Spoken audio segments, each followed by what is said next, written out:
Good morning friends, welcome to my channel. कैसे हैं आप सब? उम्मीद करती हूँ कि आप सब बहुत अच्छे होंगे और वेलकम है आप सबका एक न्यू वीडियो में। तो आज की वीडियो में आप लोग देख रहे होंगे कि आज मैं सिर्फ आप लोग को पूजा पाठ ही दिखा रही हूँ कि रोज़ की तरह सारे काम हो ही गए हैं। और आज है परिवर्तनी एकादशी, जिसको कर्मा धर्मा एकादशी भी कहते हैं, जो बहुत ही पुण्यदायी होता है। तो देखिए, एकादशी पर लड्डू गोपाल को स्नान वगैरह मैं करा दी हूँ, जो हर एकादशी पर मैं कराती हूँ, और पूजा पाठ मेरी हो गई है। तो मेरा एकादशी का व्रत है, मेरी दोनों बेटियों का कर्मा एकादशी का व्रत है, जो बहुत ही पुण्यदायी है। तो इसकी व्रत कथा भी सुनने से बहुत पुण्य मिलता है। तो आइए आप लोग के साथ शेयर करते हैं। तो आज हम भाद्रपद मास के शुक्ल पक्ष के परिवर्तनी एकादशी की व्रत कथा सुनेंगे, जो इस प्रकार है। तो भादो मास की यह परिवर्तनी एकादशी 2023 में 25 सितंबर दिन सोमवार को पड़ रहा है, जिसकी कथा इस प्रकार है। और आज ही कर्मा धर्मा है, तो कर्मा धर्मा की पूजा शाम को होती है, उसकी कथा भी अलग होती है। तो चलिए सुनते हैं परिवर्तनी एकादशी व्रत कथा। युधिष्ठिर ने पूछा, केशव कृपया यह बतलाइए कि भाद्र मास के शुक्ल पक्ष में जो एकादशी होती है उसका क्या नाम है, उसके देवता कौन है और कैसी विधि है। भगवान श्री कृष्ण बोले, राजन, इस विषय में मैं तुम्हें आश्चर्यजनक कथा सुनाता हूँ, जिसमें ब्रह्मा जी ने महात्मा नारद से कहा। नारद जी ने पूछा, चतुर्मुख आपको नमस्कार है। मैं भगवान विष्णु की आराधना के लिए आपके मुख से यह सुनना चाहता हूँ। भाद्रपद मास में के शुक्ल पक्ष में कौन सी एकादशी होती है?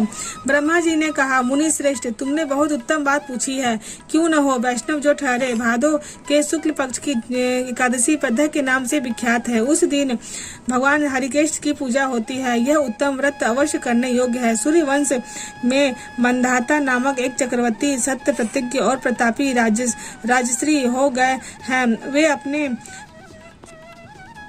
अवसर पुत्रों की भांति धर्म पूर्वक प्रजा का पालन किया करते थे। उनके राज्य में अकाल नहीं पड़ता था, मानसिक चिंताएं नहीं सताती थी और व्याधियों का प्रकोप भी नहीं होता था। उनकी प्रजा निर्भय तथा धन धान्य से समृद्ध थी। महाराजा के कोष में केवल न्यायोपार्जन धन का संग्रह था। उनके राज्य में समस्त वर्णों और आश्रमों के लोग अपने अपने धर्म में लगे रहते थे। मंधाता के राज्य की भूमि कामधेनु के समान फल देने वाली थी। उनके राज्य काल में प्रजा को बहुत सुख प्राप्त होता था।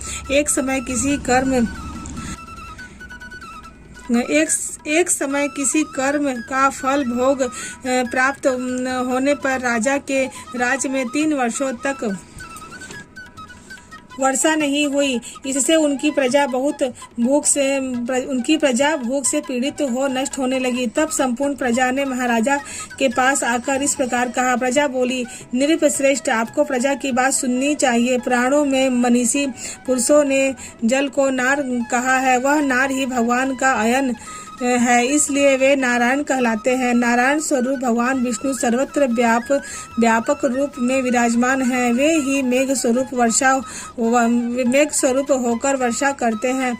वर्षा से अन्न पैदा होता है और अन्न से प्रजा जीवन धारण करती है। निर्भश्रेष्ठ, इस समय अन्न के बिना प्रजा का नाश हो रहा है, अतः ऐसा कोई उपाय कीजिए जिससे हमारे योगक्षेम का निर्वाह हो। राजा ने कहा, आप लोगों का कथन सत्य है, क्योंकि अन्न को ब्रह्मा कहा गया है। अन्न से प्राणी उत्पन्न होते हैं और अन्न से ही जगत जीवन धारण करता है। लोक में बहुधा ऐसा सुना जाता है तथा पुराण में भी बहुत विस्तार के साथ ऐसा वर्णन है कि राजाओं के अत्याचार से प्रजा को पीड़ा होती है। किंतु जब मैं बुद्धि से विचार करता हूँ तो मुझे अपना किया हुआ कोई अपराध नहीं दिखाई देता। फिर भी मैं प्रजा का हित करने के लिए पूर्ण यत्न करूँगा। ऐसा निश्चय करके राजा मंधाता इन्हें गिने व्यक्तियों को साथ ले विधाता को प्रणाम करके सघन वन की ओर चल दिए। वहां जाकर मुख्य मुनियों और तपस्वियों के आश्रमों पर घूमते फिरे। एक दिन उन्हें ब्रह्मापुत्र अंगिरा ऋषि के दर्शन हुए। उन पर दृष्टि पड़ते ही राजा हर्ष में भर कर अपने वाहन से उतर पड़े और इंद्रियों को वश में रखते हुए दोनों हाथ जोड़कर उन्होंने मुनि के चरणों में प्रणाम किया। मुनि ने भी स्वास्तिक कहकर राजा का अभिनंदन किया और उनके राज्य के सातों अंगों अंगों की कुशलता पूछी। राजा ने भी अपनी कुशलता बताकर मुनि के स्वास्थ्य का समाचार पूछा। मुनि ने राजा को आसन और अर्घ्य दिया।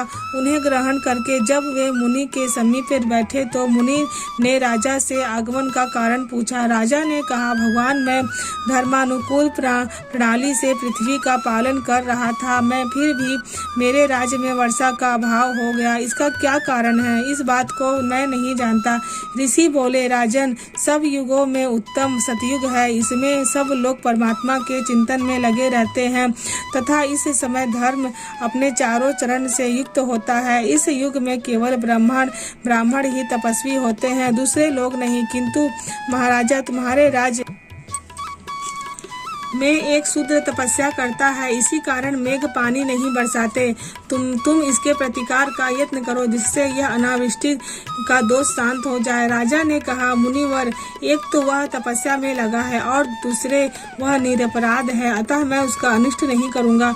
आप उक्त दोष को शांत करने वाली किसी धर्म का उपदेश दीजिए। ऋषि बोले, राजन, यदि ऐसी बात है तो एकादशी का व्रत करो। भाद्रपद मास में जो शुक्ल पक्ष में जो पद्या नाम से विख्यात है एकादशी होती है, उसके व्रत के प्रभाव से निश्चय ही उत्तम वृष्टि होगी। नरेश, तुम अपनी प्रजा और परिजनों के साथ इसका व्रत करो। ऋषि के ये वचन सुनकर राजा अपने घर लौट आए। उन्होंने चारों वर्णों की समस्त प्रजा के साथ भादों के शुक्ल पक्ष की पद्या एकादशी का व्रत किया। इस प्रकार व्रत करने पर मेघ पानी बरसाने लगे, पृथ्वी जल से अल्पावृत हो गई और हरी भरी खेती से सुशोभित होने लगी। उस व्रत के प्रभाव से सब लोग सुखी हो गए। भगवान श्री कृष्ण कहते हैं, राजन, इस कारण इस उत्तम व्रत का अनुष्ठान अवश्य करना चाहिए। पद्या एकादशी के दिन जल से भरे हुए घड़े को वस्त्र से ढक कर दही का और चावल के साथ ब्राह्मण को देना चाहिए। साथ ही छाता और जूता भी देना चाहिए। दान करते समय निम्नांकित मंत्र का उच्चारण करना चाहिए, अर्थात बुधवार और श्रवण नक्षत्र के योग से युक्त द्वादशी के दिन बुध श्रवण नाम धारण करने वाले भगवान गोविंद, आपको नमस्कार है, नमस्कार है। मेरी पाप राशि का नाश करके आप मुझे सब प्रकार से सुख प्रदान करें। आप पुण्यात्मा जनों को भोग और मोक्ष प्रदान करने वाले हैं तथा सुखदायक हैं। राजन, इसके पढ़ने और सुनने से मनुष्य सब प्रकार के पापों से मुक्त हो जाता है।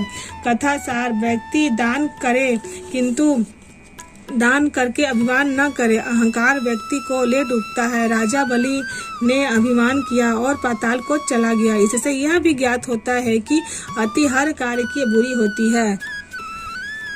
तो प्रेम से बोलो, भगवान श्री कृष्ण की जय, माता लक्ष्मी की जय।